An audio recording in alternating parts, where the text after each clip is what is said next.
안녕하세요. 투데이 뉴스 브리핑 5의 아나운서 이혜연입니다.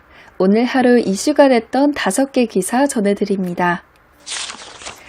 경북 청도 용암온천에서 화재가 발생했습니다. 이 화재로 인한 부상자가 62명으로 늘었는데요.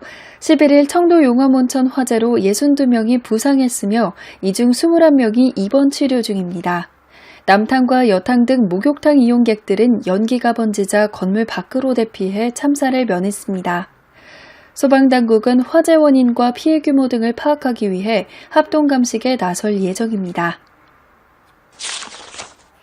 웹툰 작가 윤서인이 무죄 확신을 주장했습니다. 고 백남기 씨의 유족 명예를 훼손한 혐의로 징역 1년을 구형받은 웹툰 작가 윤서인이 입장을 밝혔는데요.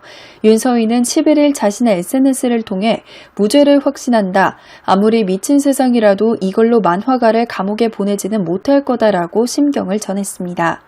함께 징역 1년을 구형받은 김세희 전 MBC 기자 역시 저는 군부대 롬살롱 단독 취재로 징역 1년형을 받은 바 있다고 입장을 밝혔습니다. 조양호 회장이 10일 소환될 것으로 보입니다. 회사 돈으로 자택 경비 비용을 충당한 혐의를 받고 있는 조양호 한진그룹 회장이 10일 경찰에 출석합니다. 조 회장은 회사 경비 용역 노동자를 서울 평창동 조 회장 부부의 자택에 근무시키며 반려견 관리, 청소, 빨래, 조경 등 사적 업무를 맡게 한 혐의를 받고 있습니다.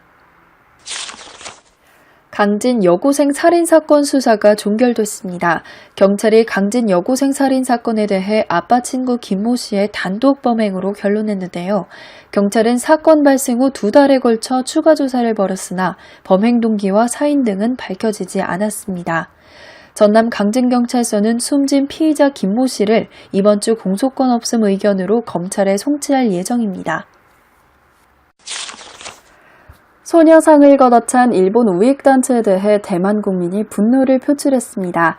일본 우익 인사가 대만에 설치된 위안부 동상에 발길질한 사건에 대해 중국 외교부가 강력 비난한 건데요.